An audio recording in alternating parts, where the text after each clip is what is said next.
Mari sekali lagi kita berdoa. Tuhan, kami sudah ada di hadapan-Mu, baik kami di sini dan di rumah kami masing-masing. Tolonglah kami Tuhan, supaya ada hati yang sungguh-sungguh.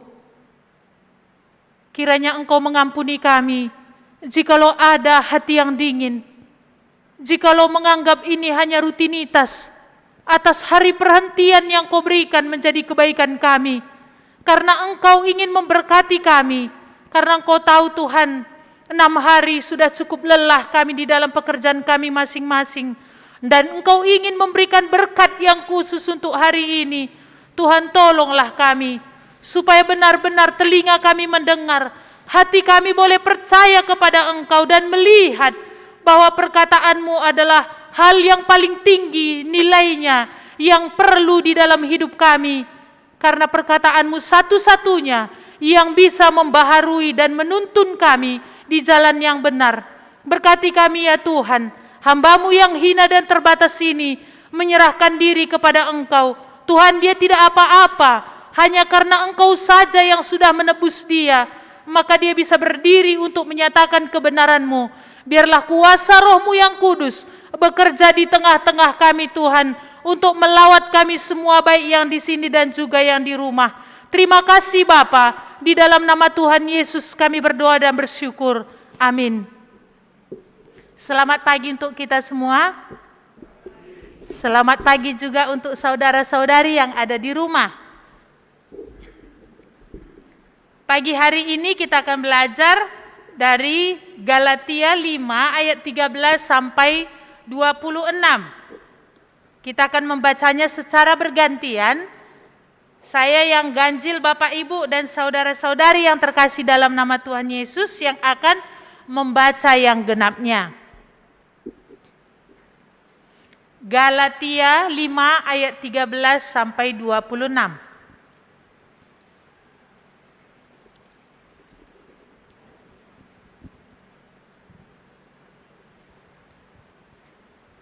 Sudah kita dapat? Saudara-saudara, memang kamu telah dipanggil untuk merdeka, tetapi janganlah kamu mempergunakan kemerdekaan itu sebagai kesempatan untuk hidup dalam dosa, melainkan layanilah seorang akan yang lain oleh kasih. Sebab seluruh hukum Taurat tercakup dalam satu firman ini, yaitu kasihinilah sesamamu manusia seperti dirimu sendiri. Tetapi jikalau kamu saling menggigit dan saling menelan, awaslah supaya jangan kamu saling membinasakan. Maksudku ialah, hiduplah oleh Roh, maka kamu tidak akan menuruti keinginan daging. Sebab keinginan daging berlawanan dengan keinginan Roh, dan keinginan Roh berlawanan dengan keinginan daging. Karena keduanya bertentangan, sehingga kamu setiap kali tidak melakukan apa yang kamu kehendaki. Akan tetapi, jikalau kamu memberi dirimu dipimpin oleh Roh, maka kamu tidak hidup di bawah hukum Taurat. Perbuatan daging telah nyata, yaitu percabulan, kecemaran, hawa nafsu, penyembah berhala, sihir, perseteruan, perselisihan, iri hati, amarah, kepentingan diri sendiri, percideraan, roh pemecah, kedengkian, kemabukan, pesta pora, dan sebagainya. Terhadap semuanya itu kuperingatkan kamu, seperti yang telah kubuat dahulu, bahwa barang siapa melakukan hal-hal yang demikian, ia tidak akan mendapat bagian dalam kerajaan Allah. Tetapi buah roh ialah kasih, sukacita, damai sejahtera, kesabaran, kemurahan, kebaikan, kesetiaan, kelemah lembutan, penguasaan diri. Tidak ada hukum yang menentang hal-hal itu. Barang siapa menjadi milik Kristus Yesus, ia telah menyalibkan daging dengan segala hawa nafsu dan keinginannya. Jikalau kita hidup oleh Roh, baiklah hidup kita juga dipimpin oleh Roh. Dan janganlah kita gila hormat, janganlah kita saling menantang dan saling mendengki. Ya, mari kita melihat kertas suarta kita. Di sini temanya hidup di dalam kemerdekaan yang Tuhan anugerahkan. Ya, banyak orang berpikir kemerdekaan adalah bebas, tidak ada aturan atau tidak ada norma-norma. Kebebasan tanpa aturan adalah bencana. Ya, contoh yang sering kali kita diingatkan, salah satunya hal yang biasa kita lihat yaitu di persimpangan. Kalau bebas tanpa aturan, yang datang adalah bencana. Maka dibuat rambu-rambu lalu lintas bukan untuk menyulitkan para pengendara, bukan untuk menyusahkan mereka, tetapi justru supaya teratur dan bahkan bisa hidup. Iya. Banyak orang Kristen salah memahami dan salah memaknai kemerdekaan yang Allah anugerahkan. Seolah-olah dibebaskan dari dosa berarti tidak dihukum, kemudian hidup sesuka hati. Benarkah demikian? Iya.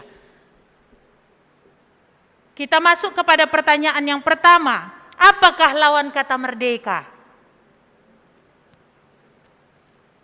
Ini tentu kita tahu semua ya. Apa ya?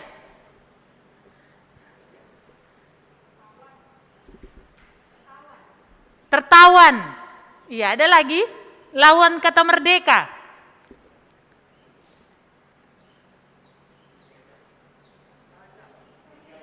Dijajah.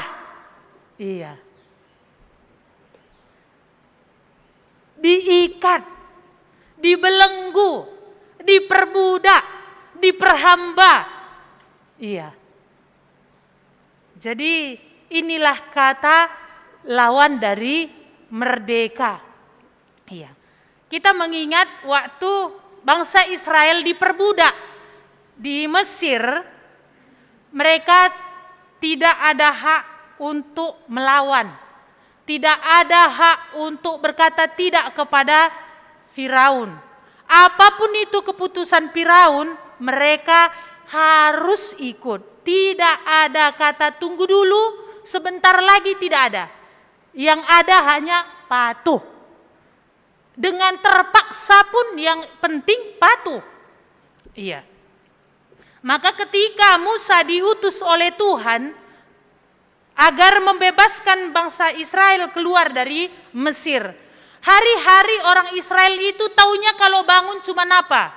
Hari ini kerja ikut apa kata Firaun. Jadi udah ini yang terpola terus menerus dalam diri mereka, kerja mengikuti apa kata Firaun. Terus menerus. Dan mereka semakin hari semakin dipersulit di sana. Semakin hari semakin ditindas di sana. Maka bisa dikatakan bahkan mungkin ada yang, ya bukan hanya mungkin, tetapi memang ada orang sampai apatis. Tidak akan ada lagi pembebasan. Walaupun ada yang berharap untuk bebas, tapi memang sesuatu yang mustahil untuk bebas kalau dari segi kekuatan akal pikiran mereka. Iya. Maka ketika Musa datang, diutus Tuhan untuk membebaskan orang Israel keluar dari perbudakan Mesir, iya. Apa yang terjadi? Firaun tidak mau. Firaun tidak mengikuti siapa rupanya Tuhan itu sehingga aku harus mendengarkan dia. Iya. Maka kita melihat waktu itu berkali-kali Tuhan berbicara lewat Musa. Biarkan umatku pergi supaya mereka beribadah kepadaku. Jadi hari-hari dalam pikiran orang-orang Israel hanya apa? Kerja, kerja, dan kerja. Iya. Mungkin hari ini pun banyak juga orang begitu ya. Hari-hari hanya apa? Kerja, kerja, kerja. Cari uang, cari uang, cari uang. Nggak ada lagi yang lain mikir-mikir. Cuman itu terus di otak. Jadi sama dengan orang-orang Israel pada waktu itu. Tetapi Tuhan mau mengubah pikiran yang sudah terpola lama. Hidup kerja bagi Firaun. Tuhan mau ubah, bukan untuk itu kau kucipta. Tetapi kau kucipta untuk beribadah kepadaku. Tetapi engkau kuciptakan untukku, bukan untuk ini. Akhirnya apa? Firaun gak mau. Dengan kekuatan militernya, dengan segala apa yang ada padanya, dia tidak mau. Tapi kita melihat Tuhan berkata, biarkan umatku itu pergi supaya mereka beribadah kepadaku. Pada akhirnya kita tahu ya, tidak bisa Firaun menahan. Karena Firaun hanyalah manusia yang fana. Dia bukan Allah. Sehingga bisa dia menentang Allah, tidak bisa. Maka kita melihat dengan tulah-tulah yang Tuhan izinkan, mau tidak mau Firaun menyatakan, aku KO. Aku kalah. Aku tidak bisa berbuat apa-apa. Aku nggak bisa melawan Tuhan. Orang-orang Israel ini yang adalah budakku ini. Mau tidak mau, dia dipaksa. Akhirnya apa? Israel keluar. Tapi banyak dari antara orang Israel ini tidak memahami mengapa mereka dibebaskan. Mengapa mereka dimerdekakan? Maka begitu merdeka, ada yang seperti keledai liar. Enda makang gojangta. Inilah hidupku. Sehingga apa? Mereka tidak tahu bahwa tujuan Tuhan membawa mereka keluar dari perbudakan Mesir untuk hidup bagi Dia. Ini enggak keluar dari perbudakan Firaun, tetapi cara-cara Firaun dalam hidupnya itu masih nempel. Yaitu apa? Iya, untuk kepuasan. Kemarin karena enggak bisa ajanya kesempatan untuk dipuaskan, menyenangkan diri karena ada Firaun. Maka di sini juga kita lihat ada dua pemahaman di dalam Galatia 5 ini tadi yang salah dalam diri orang-orang Galatia ini yang sudah dimerdekakan. Yang pertama dikatakan di ayat yang 1 pasal 5 ini, supaya kita sungguh-sungguh merdeka, Kristus telah memerdekakan kita. Karena itu berdirilah teguh, jangan kamu lagi dikenakan kuk perhambaan. Kristus memerdekakan kita dengan harga yang lunas dibayar, yaitu dengan darahnya yang kudus. Inilah harga sebuah penebusan. Inilah harga yang Dia bayar supaya kita dibebaskan dari perbudakan dosa. Tetapi kemudian orang-orang Galatia ini dimasuki pengajaran. Enggak cukup. Enggak cukup hanya kematian Kristus di kayu salib itu. Kau harus sunat. Hari ini pun kayak banyak begitu ya. Enggak cukup darah Kristus yang mati di kayu salib itu. Harus apa? Harus dengan kamu melakukan kebaikan. Seolah-olah kebaikan itulah yang menjadi kunci keselamatan. Kebaikan itulah yang membuat kita bisa dibenarkan. Sehingga dengan hal itu seolah-olah apa yang Kristus kerjakan di kayu salib itu tidak sempurna. Padahal tidak. Apa yang Kristus kerjakan di kayu salib itu sempurna untuk menyelamatkan kita. Ini pemahaman yang pertama yang salah. Jadinya mereka kembali bersandar kepada sunat yang diajarkan oleh orang Yahudi. Maka Paulus bilang, kalau memang karena sunat inilah kita dibenarkan, ngapain aku memberi diriku untuk menderita? Karena memang bukan di dalam sunat ini sudah terpatri lama. Iya, kemarin waktu saya meninggal abang ipar itu, kami buat saat teduh tiap pagi di sana. Ketika disinggung apa yang sudah menjadi pola yang lama di dalam keluarga kami, waktu ada satu, artinya kan, ya begitu juga mungkin di wilayah itu ketika mau dikuburkan, acara penguburan seperti itu, pagi-pagi datang Kalimbubu, membawa kain putih, lalu ayam putih. Ayam putih ini digini-ginikan dulu 3 kali ke mayat itu.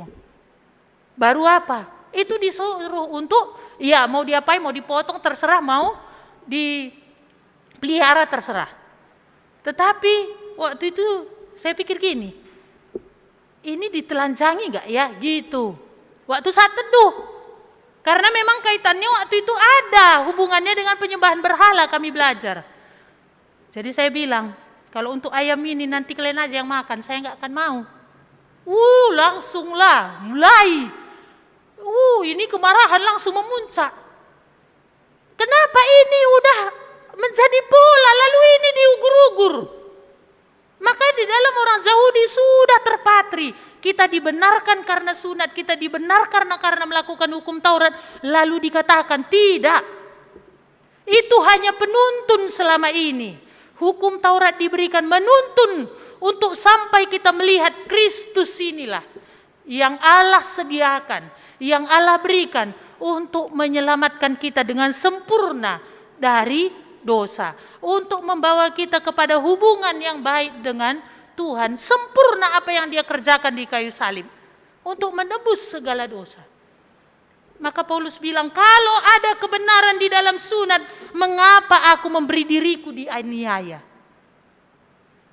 Karena tidak ada di situ kebenaran. Bukan itu membenarkan. Ini satu paham yang salah. Yang kedua, pemahaman yang salah. Di ayat yang 13 ini ada yang memahami kita sudah merdeka. Kita sudah dilepaskan oleh Kristus. Kalau gitu ya kita hidup sesuka kita, kan udah merdeka. Makanya apakah ini juga ada menjadi pemahaman di dalam diri orang-orang yang mengaku sudah ditebus juga? Akhirnya apa? Tidak ada hati menaruh hormat kepada apa yang Kristus kerjakan di kayu salib itu. Kalau melihat karya yang Dia lakukan, siapa Dia? Dia Allah. Tetapi memilih menjadi manusia turun. Dan memilih dirinya dihinakan. Dan memilih dirinya untuk digantungkan di kayu salib. Padahal Dia berada dalam tubuh kedagingan kita yang merasakan apa yang namanya sakit, merasakan apa yang namanya lapar, merasakan apa yang namanya letih, merasakan apa yang namanya ngantuk. Tidak ada bedanya daging Yesus dengan daging yang kita miliki. Tetapi mengapa Dia memberi dirinya digantung di kayu salib?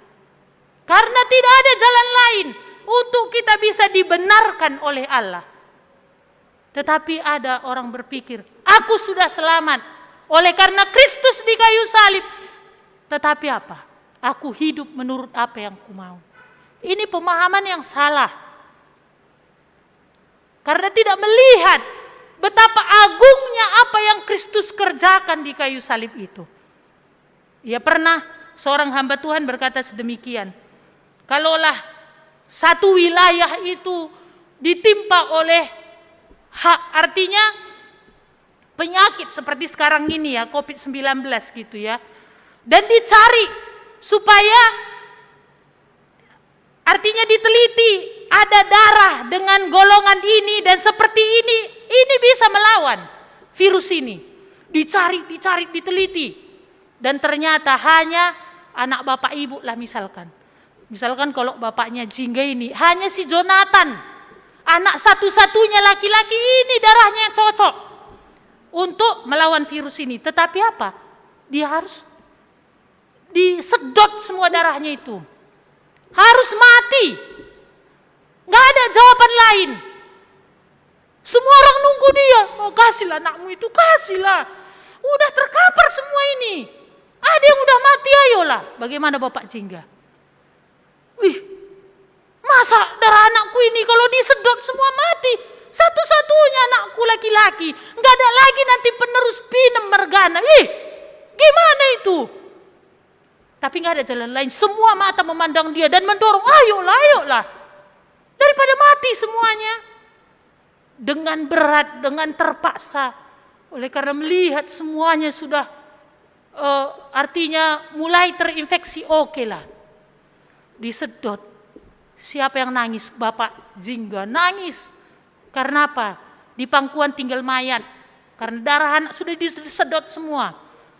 Akhirnya diambil darah ini tadi, dibawa ke lab, akhirnya terciptalah obat, lalu divaksinlah semua yang sudah sakit tadi sehat. Setelah sehat, waktu acara penguburan Jonathan, ada yang tertawa. Kayak mana sawitmu yang semalam, nak? Kayak mana? Apalagi rencana kita hari ini? Gak ada yang peduli dengan hati Bapak Jonathan. Gimana? Dia mulai lihat, darah anakku mati. curah, semua cuek. Gak ada yang peduli. Anakku mati. Seperti inilah. Pemahaman kedua, di dalam diri orang Galatia ini gak menghargai, gak menghormati apa yang Kristus kerjakan di kayu salib itu. Mereka hidup sesuka hati. Padahal tujuan Tuhan memerdekakan mereka adalah dikatakan di sini supaya melayani seorang akan yang lain oleh kasih. Maka apa? Bukan tidak sempurna apa yang Kristus kerjakan di kayu salib itu, tetapi konsep mereka itu yang tidak mau diubahkan. Sehingga di sini kita melihat apa dikatakan oleh Paulus. Janganlah kamu mempergunakan kemerdekaan itu sebagai kesempatan untuk hidup dalam dosa. Melainkan layanilah seorang akan yang lain oleh kasih. Sebenarnya Tuhan menginginkan supaya lewat orang-orang yang ditebus nyata kasih Kristus itu sehingga membuat orang tertarik untuk datang kepada Tuhan. Israel yang pertama gagal ketika Allah memilih mereka bukan karena mereka lebih baik dari bangsa-bangsa yang lain.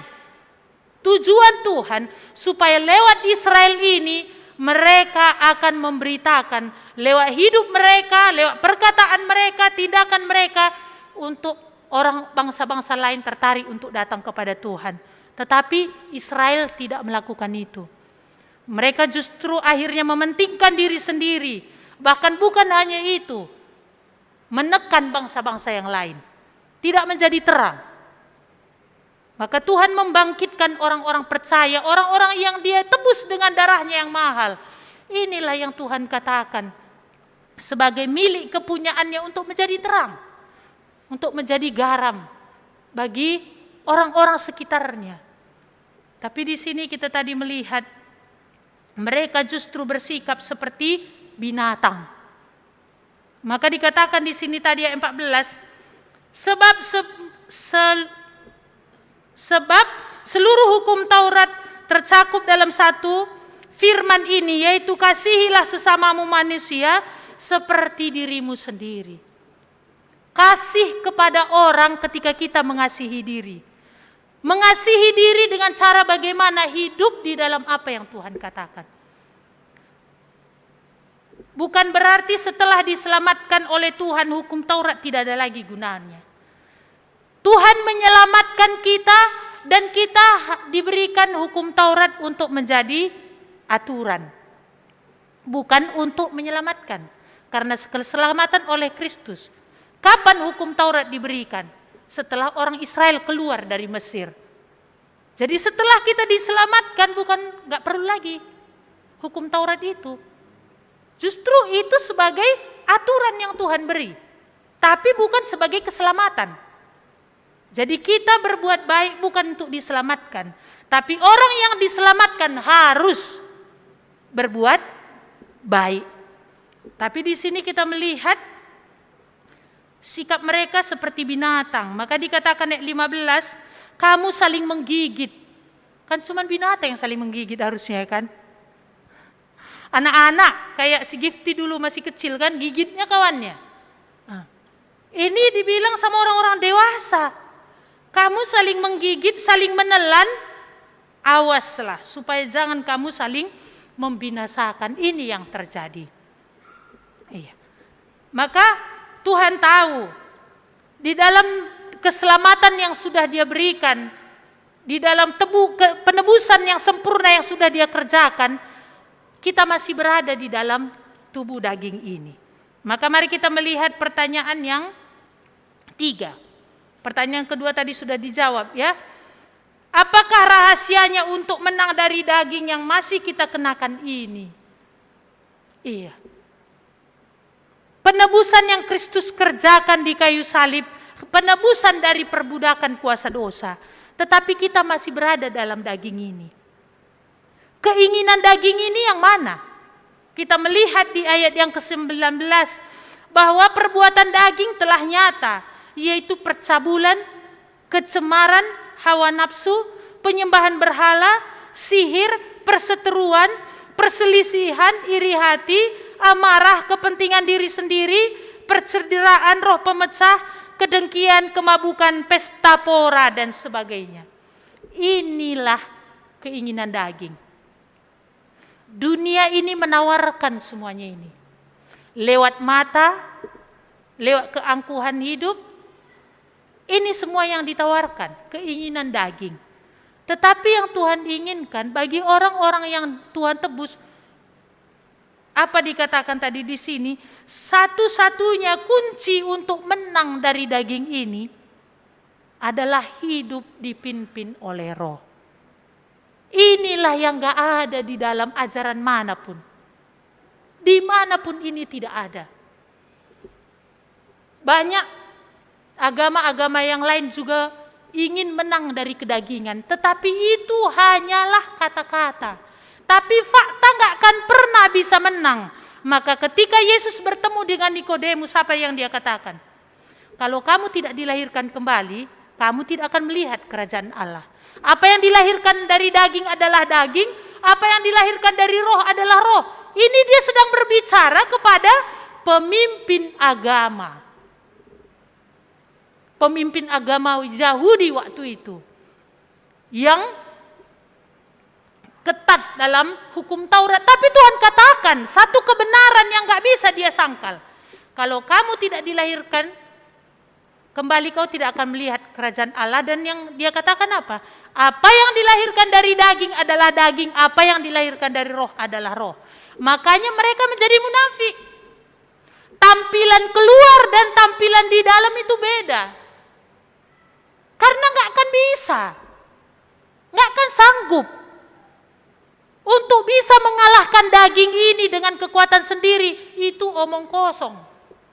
Ini tidak ada di dalam manapun, ajaran manapun. Makanya ada sampai agama yang lain bersemedilah, meditasi, meninggalkan manusia, hidup sendiri.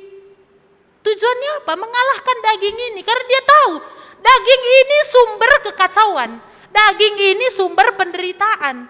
Ini juga ada di dalam agama-agama yang lain.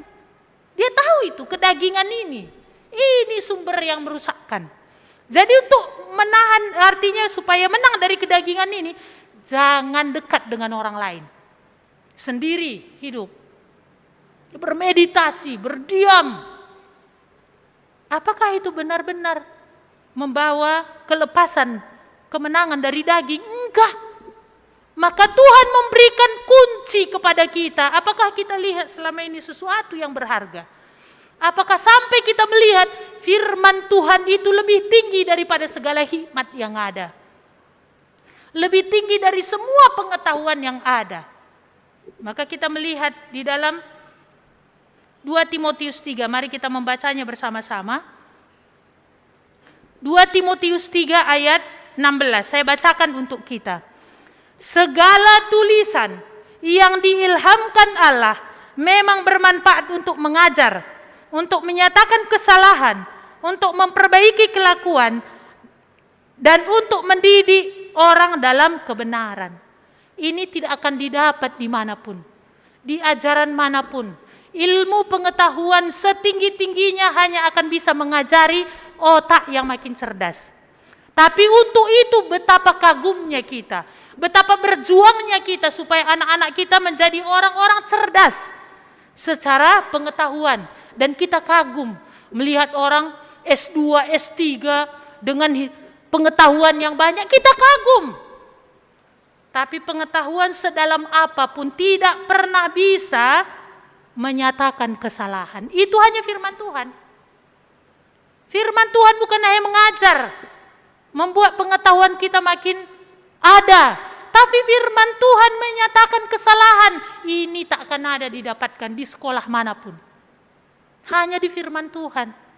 Mengapa Bapak Ibu untuk anak-anak supaya sekolah tinggi-tinggi berjuang luar biasa? Salah tidak. Tetapi mengapa Tuhan memberikan firman Tuhan yang begitu nilainya tinggi, cueknya kita luar biasa. Alkitab ditutup dari Senin sampai Sabtu, tidak ada dibaca. Berharap hanya di gereja. Dan sampai di gereja pun itu protes lagi khotbah hamba Tuhannya. mengeritik dan gak ada dapat sampai ke rumah. Gak lengket di sini pun. Padahal kita lihat tadi, segala tulisan Allah bermanfaat. Bermanfaat untuk apa? Mengajar. Untuk apa? Menyatakan kesalahan. Jadi kalau Bapak Ibu pengen anak-anaknya makin sadar diri, bacakan firman Tuhan. Bukan kau tadi salah kau ya. Kau ini ya, kau ini ya, kau ini ya, melawan. Bacakan firman Tuhan, hanya itu yang akan bisa menyatakan kesalahan. Dikatakan bukan hanya sampai menyatakan kesalahan, memperbaiki kelakuan. Kita berharap anak-anak kita makin kelakuannya baik, nggak akan ada. Kalau bukan firman Tuhan yang diberitakan. Dalam diri kita juga begitu, nggak akan ada kelakuan makin baik kalau dari Senin sampai Sabtu Alkitab ditutup. Sedangkan buka aja Senin sampai Sabtu dengan mata yang gini ya kan, ya sudahlah. Saat teduh, namanya juga Kristen, dibilang orang udah ditebus, masa sih nggak baca firman Tuhan? Itu pun nggak masuk. Karena apa? Tidak sungguh-sungguh. Bukankah begitu Israel? Mereka bukan tidak melakukan sabat, mereka bukan tidak beribadah ketika sabat Tuhan berikan. Tapi apa? Tidak mereka lihat lagi ini satu kenikmatan, tapi sudah menjadi satu rutinitas. Saya lihat ketika saya saat teduh saja, ya sekedar lah. Namanya juga udah bangun pagi, kayaknya nggak enak lah mengawali hari itu nggak baca firman Tuhan, gitu aja nggak dapat apa-apa. Karena Tuhan hanya akan ngomong kepada orang yang sungguh-sungguh. Ngapain Tuhan ngomong sama yang nggak sungguh-sungguh? Itu namanya buang-buang mutiara yang berharga. Ini Tuhan bilang jangan buang mutiara yang berharga ke babi. Nggak tahu dia nilainya. Jadi kalau nggak sungguh-sungguh ngapain Tuhan ngomong? Sambil ngantuk-ngantuk berpikir Tuhan ngomong, nggak akan ada itu. Maka Tuhan diam. Maka di sini kita lihat tadi, menyatakan kesalahan, memperbaiki kelakuan, mendidik dalam kebenaran. Ini nggak akan dapat di dalam sekolah manapun di dunia ini, hanya melalui firman Tuhan. Dan apakah kita sebagai orang yang sudah mengaku diselamatkan, sampai nggak kita melihat nilai firman Tuhan itu tertinggi? Atau kita juga itu tadi, ya sudah selamat lah, Bapak nanti kalau mati kemana? Ya ke surga. Oh ya udah yakin, oh, udah terpola-pola. Ya kan apa ya firman Tuhan yang bicara sama Adu? Oh ini dulu, 20 tahun yang dulu. Setelah itu seminggu ini apa firman Tuhan berbicara? Apa ya, makanya kesaksian pun asal aku yang telepon, ada yang nggak mau ngangkat. Nanti Alina nelpon ini kesaksian lagi. Jadi beban, karena nggak ada yang mau diceritakan. Kenapa? Apakah karena nggak melihat? Ini nilai yang tinggi. Maka dikatakan tadi di sini, firman Tuhan tadi melakukan 4 hal ini. Mengajar, menyatakan kesalahan, memperbaiki kelakuan, mendidik dalam kebenaran. Apakah ini terjadi? Aku baca firman Tuhan loh tiap hari, jadi enggak ini? Kalau tidak jadi, di mana salahnya? Di firman Tuhan itu atau dalam sikap hatiku? Karena Tuhan tidak mungkin bohong. Kita melihat lagi di dalam Yakobus 1 ayat 25. Saya bacakan untuk kita, Yakobus 1 ayat 25. Tetapi barang siapa meneliti hukum yang sempurna, yaitu hukum yang memerdekakan orang, dan ia bertekun di dalamnya, jadi bukan hanya mendengar untuk melupakan, tetapi sungguh-sungguh melakukannya, ia akan berbahagia oleh perbuatannya. Apa dikatakan? Tetapi barang siapa, yaitu siapa? Siapa saja yang meneliti hukum yang sempurna. Apakah hukum yang paling sempurna? Apakah hikmat yang paling sempurna? Tidak ada dan tidak bukan selain firman Tuhan. Dikatakan di sini, yaitu hukum yang memerdekakan orang. Tetapi ia tekun di dalamnya, jadi bukan hanya dengar lalu lupa, tapi dengar, merenungkan, melakukan. Dikatakan apa? Ia akan berbahagia oleh perbuatannya. Nikodemus belajar firman Tuhan hanya sebatas pengetahuan. Karena waktu itu dia belum sampai mengenal bahwa Kristus yang di depannya itu adalah Mesias yang ditentukan Allah untuk menyelamatkan dia dari perbudakan dosa. Mungkin kita sudah lebih daripada Nikodemus. Sudah tahu kita bahwa Kristus itu satu-satunya menjadi jalan keselamatan untuk kita menerima pembenaran di hadapan Allah. Tapi apakah kita makin hari makin melihat nilai yang tertinggi sebenarnya dalam hidup ini adalah firman Tuhan itu. Tuhan itu sendiri adalah firman itu.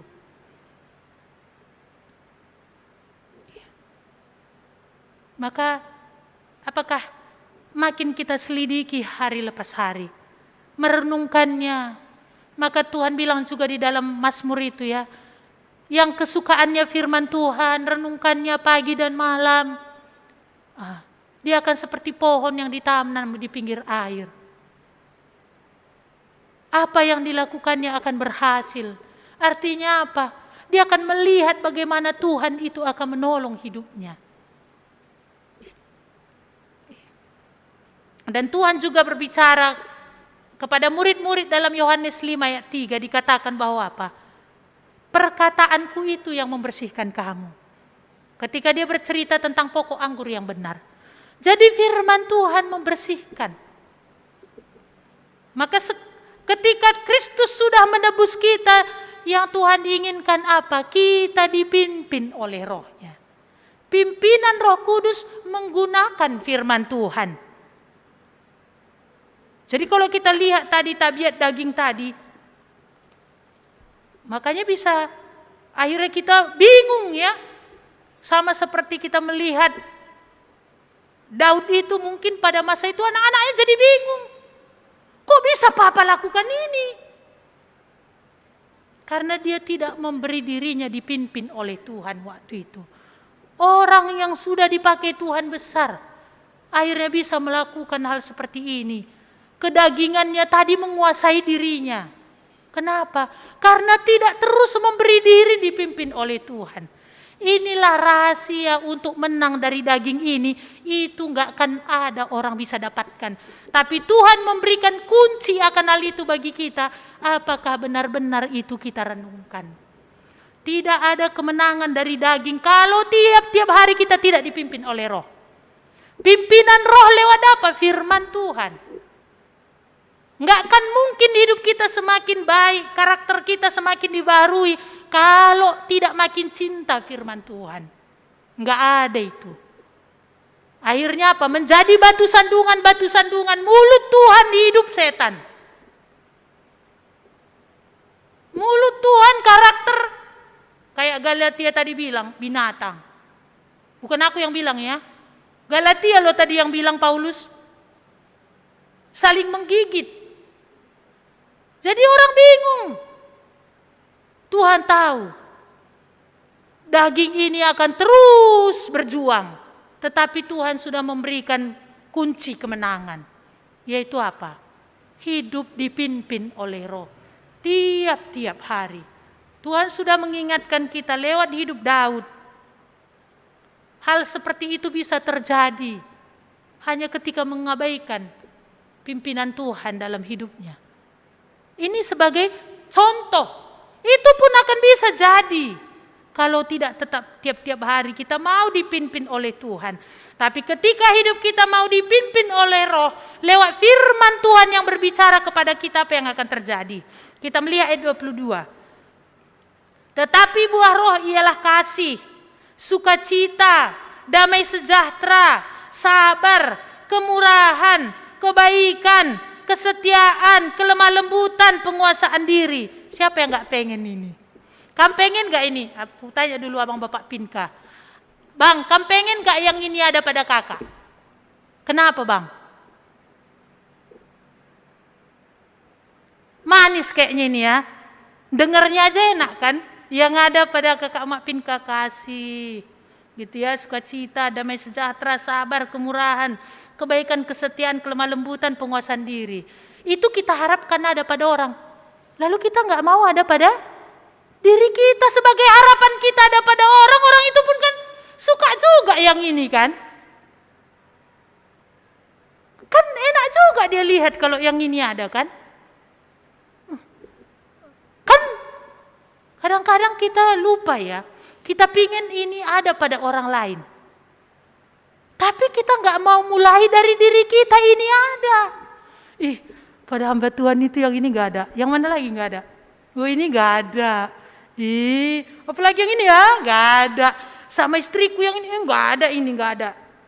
Pernah nggak lihat aku yang mana yang ada? Karena ini akan menjadi buahnya. Ketika memberi diri terus dipimpin oleh Tuhan. Bukan hanya ketika sakit lalu gar-gar dosa. Ya apalagi Tuhan ya. Apa dosaku? Dosa penyembahan berhala yang mana lagi ya? Asal sakit baru gitu. Setelah lega, hidup lagi untuk diri. Gak ada lagi baca firman Tuhan. Gak melihat ini sesuatu bernilai tinggi. Apa yang tinggi? Hepeng. Ini ya hepengi. Asa hujalo masude. Di mana itu?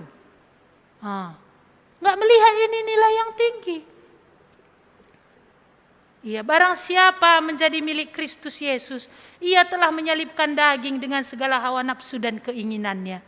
Apakah ketika kita datang dulu kepada Kristus, pemahaman yang ini ada? Berarti ketika aku menerima Kristus, berarti aku menyalibkan dagingku dan hawa nafsuku. Bukan seperti yang di atas tadi ya. Aku dibebaskan, tidak berada dalam hukuman. Enak. Lalu mati ke surga. Setelah itu, dan kemudian apa? Hidup sesuka hatiku. Makanya, Tuhan kecewa keluar dari apa yang Dia inginkan. Mari kita melihat aplikasi. Apakah saudara sudah menerima anugerah Allah, yaitu Yesus yang telah mati untuk memerdekakan kita dari dosa? Apakah masih ada pegangan saudara yang lain? Bersandar bahwa apa? Katanya orang bertobat cuman kayak gitu doang. Kalau kayak gitu aja orang bertobat lebih baik aku. Berarti berpikir bahwa kebaikanlah yang akan membenarkan diri di hadapan Tuhan. Maka Tuhan katakan, kau terlalu sombong. Gak layak kau. Orang-orang yang bersandar kepada kebaikannya berpikir ini akan diterima Tuhan. Itu orang-orang sombong. Karena kita hanya bisa diterima oleh Allah Bapa melalui pengorbanan Kristus di kayu salib.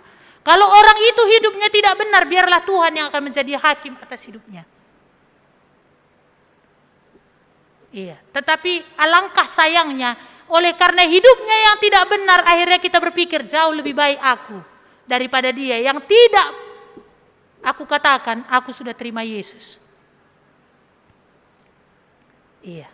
Apakah masih ada sandaran saudara yang lain? Berpikir kebaikan adalah bisa membenarkan kita di hadapan Tuhan? Tidak ya, bahwa hanya di dalam Kristuslah kita bisa dibenarkan.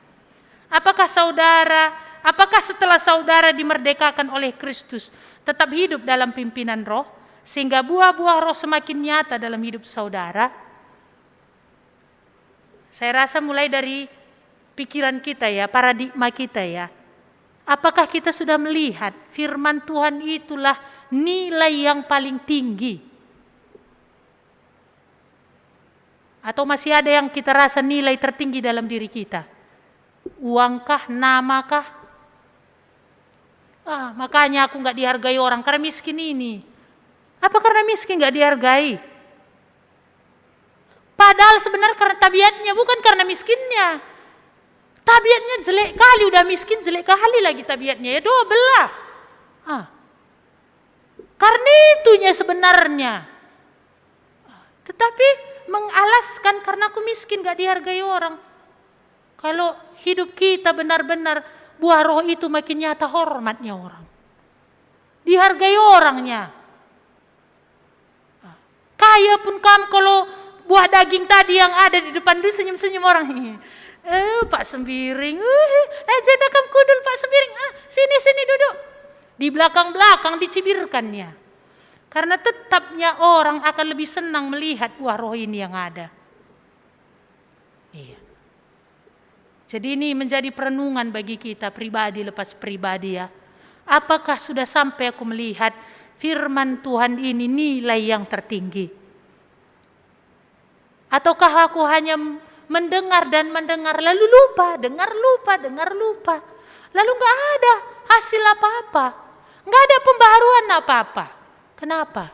Karena di dalam pikiran pun menganggap ini bukan nilai yang tinggi. Mari kita melihat Galatia 5:16. Bersama-sama kita membacanya dua-dua ya. Sudah ditulis di warta kita. 1, 2 ya. Hiduplah oleh roh, maka kamu tidak akan menuruti keinginan daging. Sekali lagi.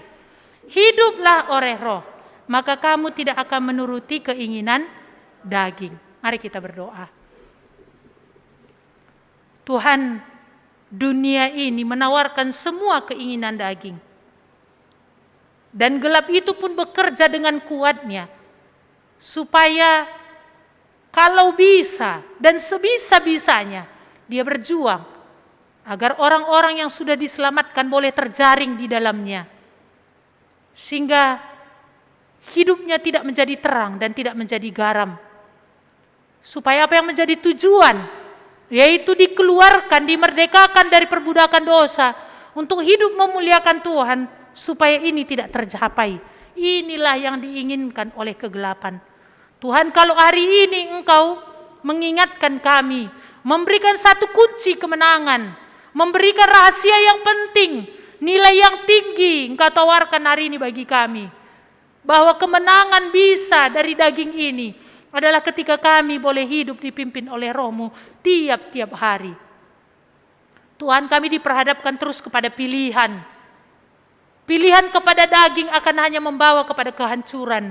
Tapi pilihan kepada apa yang Kau katakan, apa yang Roh-Mu katakan, akan membawa kepada hidup yang berkemenangan. Sehingga buah-buah roh itu akan menjadi nyata. Orang-orang bisa mengecapnya dengan manis. Orang-orang sekitar kami bisa merasakannya. Tuhan, tolonglah kami, supaya kami tidak mendengar dan melupakan. Tetapi supaya benar-benar perkataan-Mu ini menancap dalam hati kami, supaya benar-benar ini menjadi perunungan kami siang dan malam. Tuhan, ini menjadi tujuan kami siang dan malam, supaya makin kami akan lihat bagaimana buah roh itu akan menjadi nyata di dalam hidup kami. Terima kasih Bapa untuk firman-Mu yang Kau berikan kepada kami pagi hari ini. Dalam nama Tuhan Yesus kami berdoa. Amin.